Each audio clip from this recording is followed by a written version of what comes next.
Why your kids don't stop shouting out.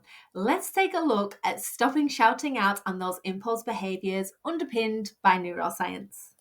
I'm Danielle Douglas, a behaviour and neuroscience specialist. We are helping and supporting over 87 countries around the world and 60,000 people. Our behaviour planner was Education Book of the Year 2025 finalist, and we've just been nominated for another award. If you haven't already got our free resources, then do so. We've got a behaviour library here on YouTube, and if you like this video, you might also find this video interesting too. The Behaviour Brains children's book is out now, and this children's book will help children understand, learn, and be able to manage their own behaviour brains. So why do children always shout out? Why do they shout out more than ever? Why do they keep shouting out? Why do some children shout out and some children don't? Let's take a look at impulse behaviours and exactly what we can do using neuroscience. Shouting out, interrupting, blurting, yes, they are annoying behaviors, but it is not rude, it is neuroscience. This is something going on in the child's brain. So let's take a look at exactly what is happening within that child's brain to make these behaviors happen. Impulse control, so being able to control the impulse of shouting out, comes from the prefrontal cortex. Now, this is the part of the brain that transmits go or don't go signals.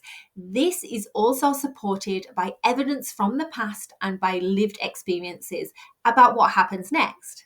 When children lack dopamine or serotonin within the body, which is the feel-good reward hormone, this means that they are more likely to shout out and cause and have those impulse behaviors. Children who have lots of dopamine and serotonin in their bodies are less likely to shout out and interrupt, which is really interesting and definitely something to remember and think about. The good news about impulse behaviors. So, the good news about impulse behaviors and shouting out and interrupting is that these come from the prefrontal cortex. And this is the part of the brain which thinks, learns, processes. This part of the brain is always learning. So, this means that we can teach children how not to interrupt and display these impulse behaviors. The prefrontal cortex is not fully developed until the mid-20s in a child, when the child becomes an adult, which means we've got plenty of time to teach the children and to model and practice the non-impulse behaviours and behaviour cues. Remember, as we've just spoke about before, this part of the brain is also impacted by dopamine and serotonin, which means we can reduce and stop shouting out, calling out, blurting, interrupting by flooding those children with the natural dopamine and serotonin levels. The bad news. The bad news about the prefrontal cortex, the part of the brain which is in charge of these impulse behaviors, is that it is not fully developed until children are in the mid-20s. Now, the issue of this is that it's a long time for us to be practicing and modeling those behaviors. We also need to think about the fact that when children are displaying these behaviors, we need to look at their hands or their eyes or their feet and look at how small they are and actually start to realize and understand this part of their brain is not fully developed until they are in their mid-20s, which means that they are not doing it on purpose. So we need to help them learn and manage how to cope with these impulse behaviors. So let's take a look at how we do that. There are loads of ways that we can help and support children with their impulse behaviors by practicing them and supporting that prefrontal cortex. Some of the things that we can do is turn-taking activities. So games such as Snap, What Time Is It, Mr. Wolf, musical statues, all of these turn-taking games help children learn and understand about when it's appropriate for the brain to signal the go and not go signals. As we know that the impulse behaviors can be stopped and blocked and lessened by dopamine. However, unfortunately, our children are flooded by false dopamine systems, such as social media and sugary foods.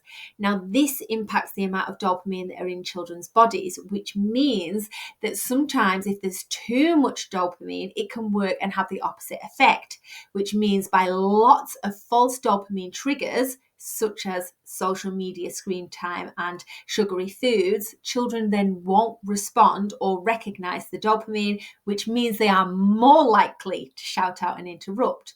So we need to try and reduce the false dopamine triggers. Within our classrooms, our settings, and at home with my foster child, I introduce whiteboards and notepads. Now, these are a really good way to help children write down any thoughts or impulse behaviours that they want to do at the time. This then means that the children are able to express and write down what they are so desperate to tell you, but it doesn't mean that in the middle of the night or in the middle of a lesson, the children will then talk about those things. Using whiteboards or notepads means that the children can write down their thoughts, feelings, questions, or ideas, and they can be revisited at another more appropriate time. We can also increase natural dopamine levels by using positivity and positive reinforcement for not using impulse behaviours. So within the classroom, we use the power of positivity, which you can find more information about on our store. But by using the power of positivity, we can praise and release natural dopamine to the children for not shouting out. Throughout the day, we will on purpose use positive reinforcement to signal that the children are not using impulse behaviours. Well done. Oh my goodness, you have not interrupted or shouted out all lesson. That was fantastic. Another thing that we can use is visual and verbal prompts to prompt children and remind them about the behaviour expectations. Throughout the lessons, when we've got children that are shouting out, blurting out, we will use visual reminders to remind the children that it's not appropriate at this time for them to interrupt. This visual reminder will remind the children and the information will be processed much faster than if we use words. And finally, we use consequences and rewards underpinned by neuroscience. We have got 2 videos, the consequence video and the rewards video on this channel, so you can check them out now. To stop impulse and shouting out behaviours, we really need to build trust. It's so important that we build trust with the children so that they understand that they don't need to use the go and no-go triggers. To do this, we can build trust to support and to calm the amygdala. The amygdala is the part of the brain, the fight, flight, or freeze. And if in that moment the child feels like they're not going to be able to say or communicate the message that they have at that time, they won't stop that go trigger. They will keep trying to tell you what they need to say. However, if the child feels trust and that you will go back to them at a later date to hear them out or to listen to what they are going to say, they won't need to use that impulse, that shouting out, that blurting at that moment in time. We worked really hard with our children within our classroom and our foster children to help them understand and know that it's not always appropriate to blurt and shout out the thoughts and the feelings or the questions that they had at that moment. However, we built trust with them for them to understand and know that regardless of the situation, we were going to go back and we were going to listen to what they had to say. This helps children understand that they don't need to say it at that moment and they can write it down and hold it, but they will eventually get to tell you what they were thinking or what they were going to say. Remember, by using the power of positivity, we are helping those children with the dopamine and serotonin triggers. This means that children are able to form relationships and they are able to build trust and understanding that you are going to come back to them or listen to what they've got to say, which will then reduce the go triggers and will support the no-go triggers. So is behaviour worse than ever? Why are children shouting out more now than they did 30 years ago? Why are children interrupting more? And why do some children interrupt while other children don't?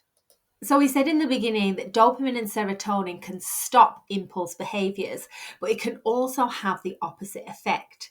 Now, over the recent years, our children have become completely flooded with dopamine, getting it from different places, such as increased screen times, increased social media interaction, and increased sugary and processed foods. This means that our children are now becoming flooded with false dopamine. This is desensitizing our children to the natural dopamine, so it shuts down the brain's go and no-go signals. Flooding with dopamine creates an addiction cycle for the children, which means that now, because there is so much dopamine in their bodies, the brain is not understanding or picking up on that signal, which means that the no-go signal or the go signal is interrupted. This means that children are then not understanding when it is appropriate to go or not go. The body and the brain is confused because there is so much dopamine in the body. So we need to try and reduce the amount of false dopamine in the body so we can replace it with the natural dopamine, resetting the children's brains and them impulse behaviours. So yes, behaviour, shouting out and impulse behaviours are worse than ever due to the dopamine flooding that is happening within the children. If you would like to know more information about how we can reduce dopamine flooding within our children and to improve their behaviours, then comment dopamine or see our resources and information available around dopamine triggers. I'm Danielle Douglas. Let's talk behaviour.